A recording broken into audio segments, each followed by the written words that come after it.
Hello everyone, welcome to my YouTube channel. मैं हूं प्रशांत और आज हम लोग फिर से आ गए हैं एक नए टॉपिक के साथ, जो कि भारत के इम्पोर्टेंट मिशन के बारे में है, जो कि स्पेस में जो भेजा गया है और जो फ्यूचर में भेजा जाएगा, उसके बारे में आज हम लोग पढ़ेंगे। तो जल्दी से जुड़ जाइए दोस्तों।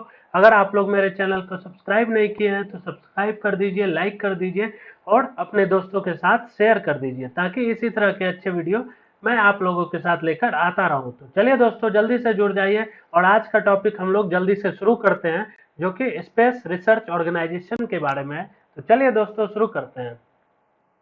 शुरू करने से पहले आज का जो हमारा थॉट ऑफ द डे है, वो है कि माना कि आज बड़ी तकलीफें हैं, माना कि आज बड़ी तकलीफें हैं, पर कल कामयाबी भी उतनी ही बड़ी होगी। तो इसी मोटिवेशनल कोट के साथ, इसी पॉजिटिव एनर्जी के साथ आज हम लोग अपना क्लास स्टार्ट करेंगे और पढ़ेंगे दोस्तों भारत के महत्वपूर्ण स्पेस मिशंस के बारे में, जो कि 2019-20 में भेजे गए हैं और आने वाले फ्यूचर में 2020, 21, 22 वगैरह में भेजे जाएंगे। तो उसके बारे में हम लोग यहाँ पर पढ़ेंगे। तो चलिए दोस्तों, ये काफी सारे एग्जामिनेशन में ये पूछा जाता है, जैसे कि बहुत सारे एग्जामिनेशन अभी आ रहे हैं, एसएससी वगैरह है, आपका सीडीएस वगैरह है, सारे कंडक्ट कराए जाने वाले हैं। तो जल्दी से दोस्तों आप इस टॉपिक को पढ़ लीजिए, आपका रिवीजन भी हो जाएगा और आप एग्जामिनेशन में अच्छे से इस क्वेश्चन को, यहाँ से कुछ पूछे गए क्वेश्चन को 100% गारंटी के साथ आप कर पाएंगे। तो चलिए दोस्तों, जल्दी से शुरू करते हैं बिना टाइम वेस्ट किए। दोस्तों देखते हैं इंडियन स्पेस रिसर्च ऑर्गेनाइजेशन के बारे में, जो कि हमारे भारत का एक बहुत ही महत्वपूर्ण संगठन है, स्पेस रिसर्च ऑर्गेनाइजेशन। दोस्तों इसका जो फाउंडर है वो थे हमारे विक्रम साराभाई, और इसका जो स्थापना किया गया था वो 15 अगस्त 1969 ईस्वी में किया गया था। 15 अगस्त 1969 ईस्वी में विक्रम साराभाई के द्वारा किया गया था, जो कि बेंगलुरु में स्थित है। दोस्तों याद रखिएगा, जो इसके डायरेक्टर हैं वो के शिवान अंकल हैं, के शिवान, जिसका कि पूरा नाम है कैलाश दीवो शिवान। और जो इसके दूसरा इंस्टीट्यूट है दोस्तों, वो है दूसरे जो ऑर्गेनाइजेशन है इसरो के अंडर में जो काम करते हैं, वो है विक्रम साराभाई स्पेस सेंटर। जो इसके पेरेंट ऑर्गेनाइजेशन है वो है डिपार्टमेंट ऑफ स्पेस। तो याद रखिएगा दोस्तों इसरो के बारे में, ये काफी इंपॉर्टेंट पॉइंट मैंने आपको बताया है, ये बहुत सारे एग्जामिनेशन में पूछा जाता है। तो इसरो में क्या होता है दोस्तों, इसरो को जो रेगुलेट किया जाता है वो डायरेक्टली हमारे भारत देश के प्रधानमंत्री के द्वारा इसको रेगुलेट किया जाता है। तो इसको याद रखिएगा दोस्तों। अब चलते हैं, हमारे देश में जो है दो संगठन है, दो सेंटर है। सबसे पहला है दोस्तों, याद रखिएगा, Vikram Sarabhai space centre. Vikram Sarabhai space centre, जो कि तिरुवनंतपुरम है स्थित है, जो कि तिरुवनंतपुरम कहाँ है, केरला में स्थित है। यह क्या करता है, लीड करता है दोस्तों, ये व्हीकल्स जो होते हैं, जो कि अर्थ से सैटेलाइट पर ले जाने का काम करते हैं, अर्थ से स्पेस पर सैटेलाइट ले जाने का काम करते हैं, उसको सिर्फ डिजाइन और डेवलपमेंट का काम करता है विक्रम साराभाई स्पेस सेंटर। दूसरा जो है यहाँ पर आपका दोस्तों, वो है सतीश धवन स्पेस सेंटर। ये आपको श्रीहरिकोटा में पड़ेगा, जो कि आंध्र प्रदेश में स्थित है। ये रिस्पॉन्सिबल होता है, ये जो काम करता है दोस्तों, जो व्हीकल डिजाइन किया गया है, डेवलप किया गया, उसको यहाँ से इस सेंटर पर से लॉन्च किया जाता है। इस सेंटर पर से सैटेलाइट के साथ लॉन्च किया जाता है अर्थ से स्पेस में। तो याद रखिएगा दोस्तों, जितने भी इंडिया से सैटेलाइट को लॉन्च किया जाता है, तो वो आपके सतीश धवन स्पेस सेंटर से किया जाता है, जो कि श्रीहरिकोटा आंध्र प्रदेश में स्थित है। चलिए दोस्तों आगे चलते हैं। अब देखते हैं दोस्तों भारत के कुछ इंपोर्टेंट व्हीकल ऑफ इंडिया, जो कि आपका अर्थ से स्पेस में ले जाने का काम करता है, सैटेलाइट वगैरह को, उसको हम लोग यहाँ पर व्हीकल बोलते हैं। अब देखते हैं, सबसे पहला व्हीकल जो है दोस्तों, वो है आपका यहाँ पर PSLV। दोस्तों याद रखिएगा, PSLV काफी इंपोर्टेंट व्हीकल है, polar satellite launch vehicle. Polar satellite launch vehicle, जिसको कि लॉन्च किया गया है या इसको डेवलप किया गया है लो अर्थ ऑर्बिट सैटेलाइट को। लो अर्थ ऑर्बिट सैटेलाइट को, जो अर्थ के सैटेलाइट हैं, उसको स्पेस में भेजा जाता है, स्थापित किया जाता है, या सन वगैरह पे भेजने के लिए इसको बनाया गया है। PSLV जो दोस्तों ये तो आपको PSLV आपको थर्ड जनरेशन का लॉन्च व्हीकल है भारत का, याद रखिएगा। आफ्टर SLV और ASLV, SLV हो गया दोस्तों सिंक्रोनस लॉन्च व्हीकल और ASLV हो गया आपको एसिंक्रोनस लॉन्च व्हीकल। SLV जो है दोस्तों ये फर्स्ट जनरेशन है, ASLV ये आपका सेकेंड जनरेशन व्हीकल है और PSLV जो है ये दोस्तों आपका थर्ड जनरेशन व्हीकल है। इसके बाद जो आता है दोस्तों वो आता है जियो सिंक्रोनस, आपका जियो सिंक्रोनस लॉन्च व्हीकल, जो कि आपका आता है GSLV, ये फोर्थ जनरेशन का व्हीकल होता है। अब दोस्तों आगे चलते हैं, देखते हैं चंद्रयान की, तो जो कि हमारे भारत के सबसे सुप्रसिद्ध यान था चंद्रयान। चंद्रयान फर्स्ट को जो लॉन्च किया गया था दोस्तों वो आपको चंद्रयान 22 अक्टूबर 2008 ईस्वी में आपको किया गया था। इसको कहां से किया गया था तो याद रखिएगा दोस्तों, जितने भी आपको व्हीकल को लॉन्च किया जाता है वो आपको कहां से किया जाता है, श्री हरिकोटा से, श्री हरिकोटा से, याद रखिएगा। सतीश धवन स्पेस ऑर्गेनाइजेशन जो कि श्री हरिकोटा में आंध्र प्रदेश में स्थित है। इसको जो लॉन्च किया गया था दोस्तों, उसके जो व्हीकल का नाम था ये याद रखिएगा, ये काफी इंपॉर्टेंट है, PSLV C11, PSLV C11। एक मिनट में पेन सेलेक्ट कर लो। हाँ जी, PSLV C11 ये जो है इसी व्हीकल के द्वारा आपको चंद्रयान को भेजा गया था स्पेस में। अब दूसरा जो है दोस्तों ये भी काफी इंपॉर्टेंट आपका मिशन था, मार्स मंगलयान। मंगलयान के बारे में आप लोगों ने एक मूवी भी आई थी जो मिशन मंगल, अक्षय कुमार की, तो याद होगा दोस्तों, ये काफी बहुत ही अच्छी मूवी थी।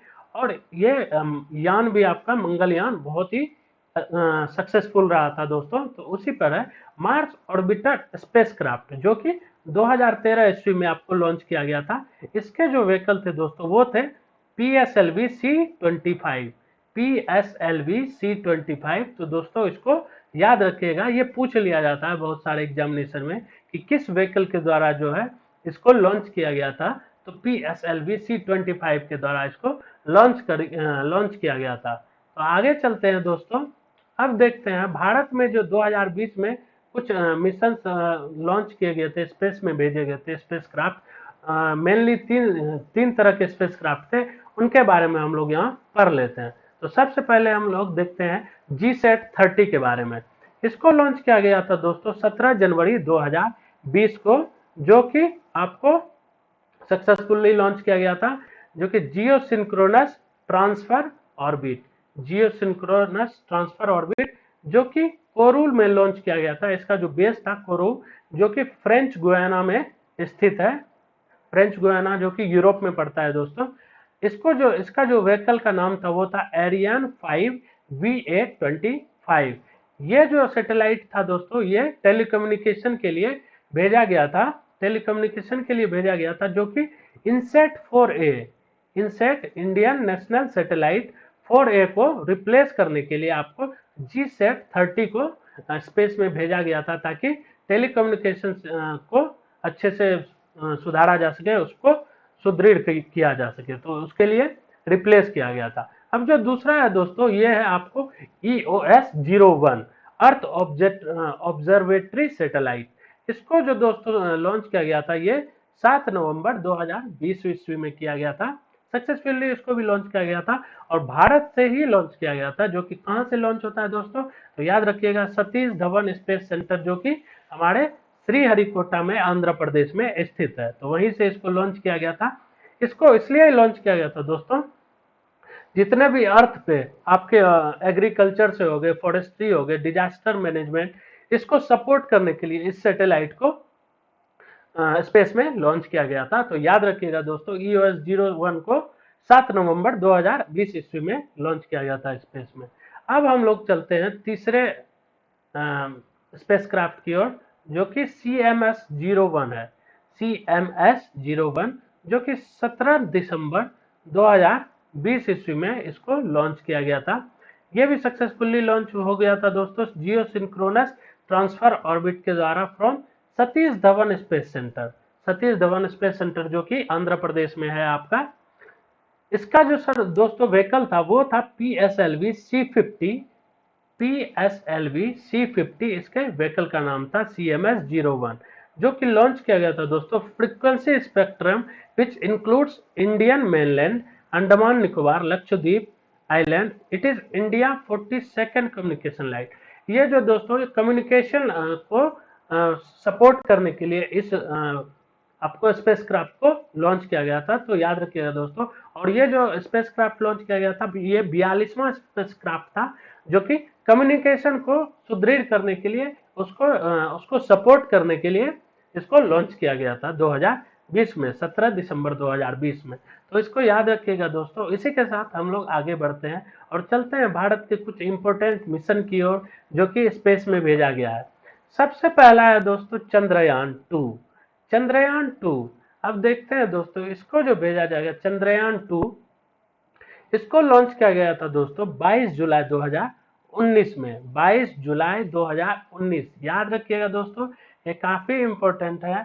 चंद्रयान 2 को स्पेस में 22 जुलाई 2019 को भेजा गया था, जो कि 2:43 पे भेजा गया था। इसका जो लॉन्च व्हीकल का नाम था दोस्तों वो था GSLV Mk3M1।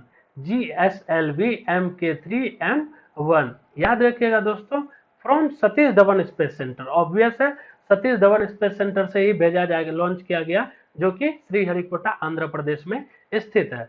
अब दोस्तों ये जो है after a series of earth bound manoeuvres the spacecraft entered into lunar transfer trajectory on August 14 अगस्त को ये वहां ट्रैजेक्टरी पे मून पे लैंड करने वाला था, बट ये पहुंचने से पहले, लैंड होने से पहले क्रैश कर गया। दोस्तों इसमें जो ले जाया गया था वो आपका ऑर्बिटर था, दूसरा विक्रम लैंडर था और तीसरा प्रज्ञान था। याद रखिएगा दोस्तों ऑर्बिटर क्या होता है। तो दोस्तों याद रखिएगा ऑर्बिटर जो होता है ऑर्बिट के किसी भी प्लेनेट के चारों ओर परिक्रमा करता है, चक्कर लगाने का काम करता है और वहां से इंफॉर्मेशन इकट्ठा करके आपको पृथ्वी पर भेजा जाता है। दूसरा है दोस्तों आपका लैंडर। लैंडर का जो नाम था दोस्तों वो विक्रम रखा गया था, जो कि founder of space research organisation programme थे विक्रम साराभाई, उन्हीं के नाम पे यह लैंडर का नाम रखा गया था विक्रम। लैंडर जो दोस्तों ये सिर्फ स्पेसक्राफ्ट को लैंड कराने का काम करता है। क्या करता है? लैंड कराने का, उसको सुदृढ़ तरीके से, अच्छे तरीके से लैंड किया जा सके, उसके लिए लैंडर का प्रयोग किया जाता है। और तीसरा जो है दोस्तों रोवर, तीसरा जो है ये है आपका रोवर। ये क्या करता है दोस्तों, ये एक प्रकार का मशीन होता है जो कि सरफेस पे चलता है, जो कि किसी प्लेनेट पे सरफेस पे चल के, मतलब एक जगह से दूसरे जगह जाके इंफॉर्मेशन को इकट्ठा करता है। तो वो आपका हो गया आपका रोवर, जिसका जिसका जो नाम था वो प्रज्ञान था, चंद्रयान 2 से रिलेटेड। जितने भी इंफॉर्मेशन है मैंने आपको दे दिए हैं, याद रखिएगा दोस्तों, ये काफी सारे एग्जामिनेशन में पूछा जाता है। अब हम लोग चलते हैं चंद्रयान 3 की ओर। अब हम लोग चलते हैं दोस्तों चंद्रयान 3 की ओर। इसको जो दोस्तों 2021 में लॉन्च किया जाना था, लेकिन कोविड-19 के कारण इसको 2022 में बोला जा रहा है। लेकिन अभी इसको याद रखिएगा दोस्तों, 2022 में लॉन्च किया जाना है चंद्रयान 2 को। सॉरी, चंद्रयान 2 के बाद आपको चंद्रयान 3 को 2021 में बोला गया था, लेकिन अब इसको लगता है 2022 में इस मिशन को लॉन्च किया जाएगा। यह मिशन यह mission this mission will attempt a soft landing on the lunar space. Lunar space पर इसको सॉफ्ट लैंडिंग कराया जाएगा, ताकि आराम तरीके से, अच्छे तरीके से ये लैंड करके वहां के जो इंफॉर्मेशन है, वहां के सरफेस के इंफॉर्मेशन वगैरह को, मिट्टी, वाटर वगैरह को, इंफॉर्मेशन को आपको अर्थ तक भेजा जा सके। तो चंद्रयान 3 को आपको भेजा जाएगा स्पेस में, मून पे आपको कब भेजा जाएगा? तो याद रखिएगा दोस्तों 2021 में भेजा जाना था, लेकिन कोविड-19 के कारण इसको एक्सटेंड कर दिया गया, जो कि 2022 में इसको भेजा जाना है। तो याद रखिएगा दोस्तों चंद्रयान 3 के बारे में। अब हम लोग चलते हैं गगनयान के बारे में। गगनयान जो है दोस्तों फर्स्ट ह्यूमन स्पेस फ्लाइट है। इसमें मानव को भेजा जाएगा, जो कि इंडिया की तरफ से फर्स्ट ह्यूमन स्पेस फ्लाइट है। आपको इसको 2021 में भेजा जाना था, इसको भी 2021 में भेजा जाना था, लेकिन कोविड-19 के कारण इसको एक्सटेंड कर दिया गया और अब इसको 2022 में भारत के द्वारा स्पेस में भेजा जाएगा। तो याद रखिएगा दोस्तों, Gaganyaan orbital vehicle will carry 3 Indian astronaut, 3 Indian astronaut को लेकर जाएगा low earth orbit and orbit 2000 kilometre और लेस, 2000 किलोमीटर, पृथ्वी से 2000 किलोमीटर या उससे कम के सराउंडिंग में ये चक्कर लगाएगा, स्पेस में जाएगा। और ये जाएगा दोस्तों 7 दिनों के लिए। कितने दिनों के लिए जाएगा स्पेस में? 7 दिनों के लिए। 3 एस्ट्रोनॉट जाएंगे भारत से, जो कि गगनयान मिशन के द्वारा, और ये भारत का सबसे पहला ह्यूमन स्पेस फ्लाइट है। तो याद रखिएगा दोस्तों।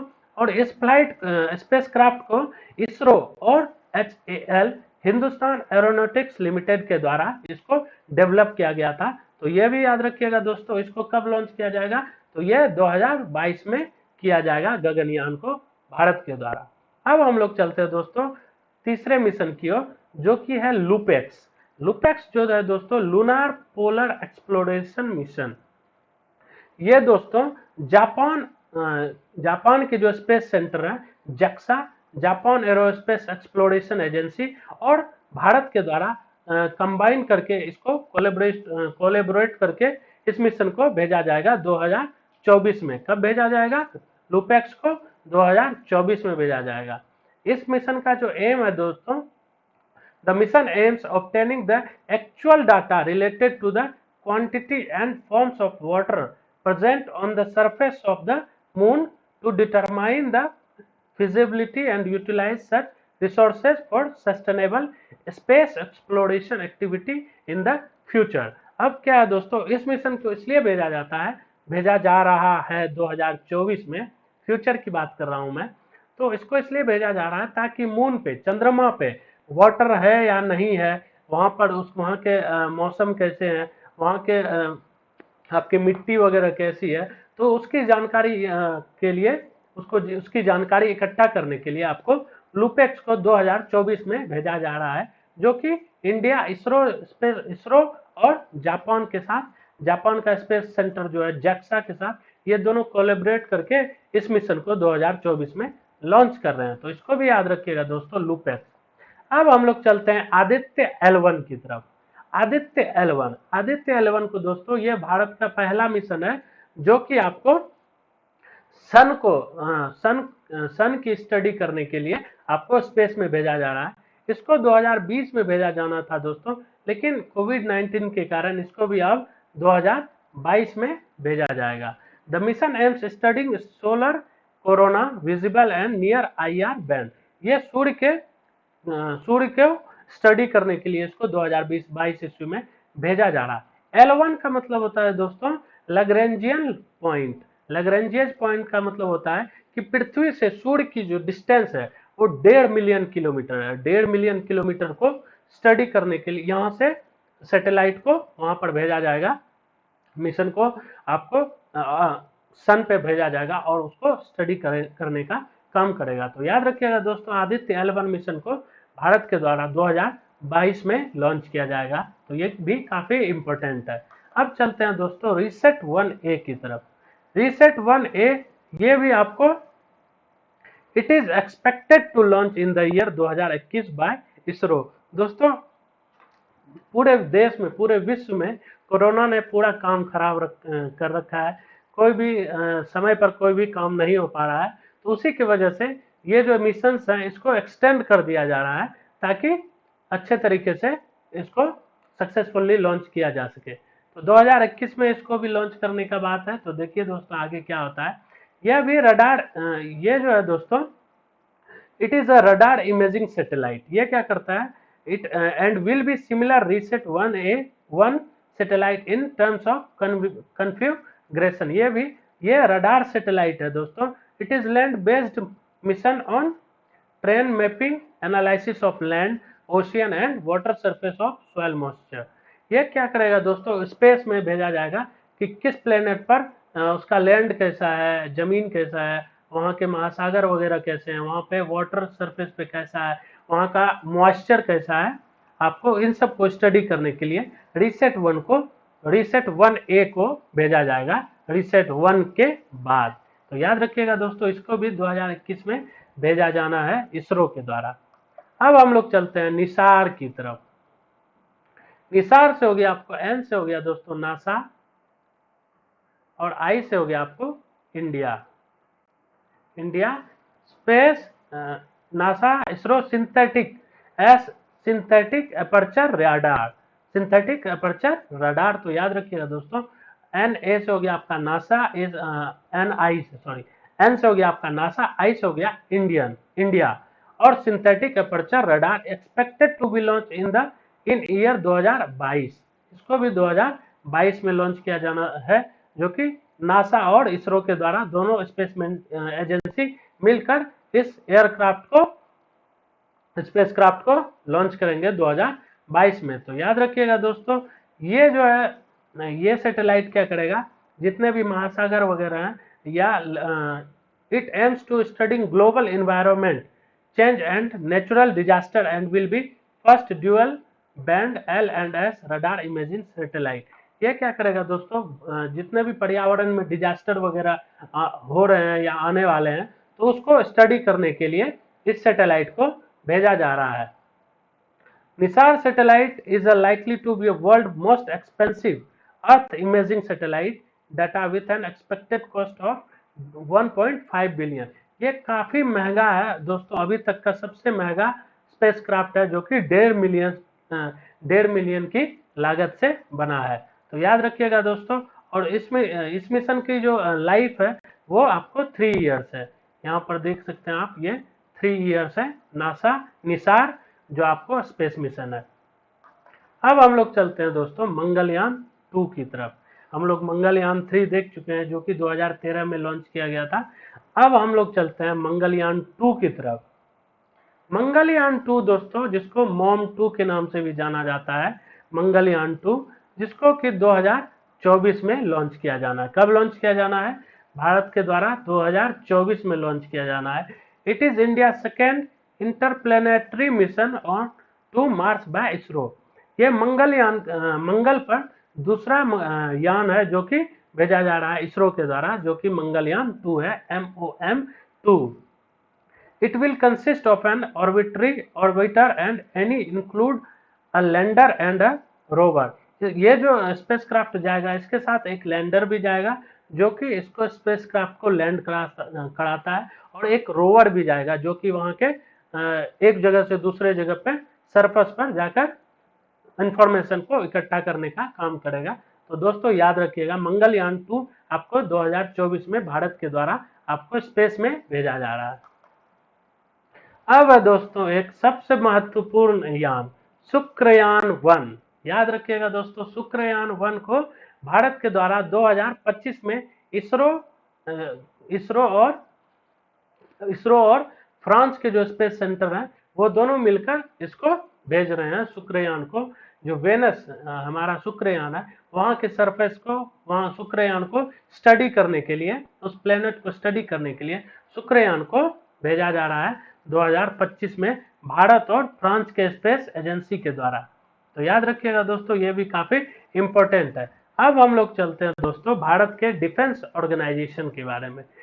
Defence organisation and development, DRDO, defence research and development organisation, DRDO। दोस्तों ये मिनिस्ट्री ऑफ डिफेंस के अंदर आता है, और मिनिस्ट्री ऑफ डिफेंस अभी जो हमारे भारत की मिनिस्ट्री ऑफ डिफेंस है वो आपके राजनाथ सिंह है। कौन है? राजनाथ सिंह। इसको जो दोस्तों स्थापना किया गया था DRDO को, वो 1958 में किया गया था, और इसका जो हेडक्वार्टर है दोस्तों, वो आपका DRDO का न्यू दिल्ली में स्थित है। इसके जो एनुअल बजट है दोस्तों, वो $1.6 बिलियन है। $1.6 बिलियन 2021 और 22 में रखा गया है। दोस्तों अब आगे चलते हैं, देख लेते हैं DRDO के द्वारा कौन कौन से मिशन, कौन कौन से मिसाइल्स वगैरह आपको लॉन्च किए गया है।